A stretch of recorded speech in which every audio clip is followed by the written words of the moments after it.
दर्शक बंधु आपण मैंने जानी आज हूँ 2024-25 वर्ष अंतरीण बजेट आगत कर केंद्र सरकार। यह अर्थमंत्री निर्मला सीतारमण आर्थिक वर्ष 2024-25 संसद में आगत कर तेरे यही समय सरकार विभिन्न योजना अर्थ व्यवहार कर प्रधानमंत्री सूर्य योजना जे मन घरे सोलार सिस्टम लगी से सरकार 300 यूनिट पर्यंत मागणा विद्युत प्रदान कर घोषणा कर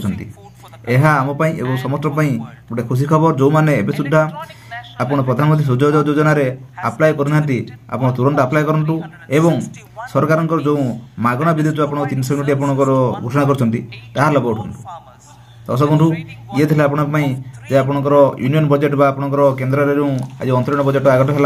है जनसाधारण सरकार यह घोषणा कर।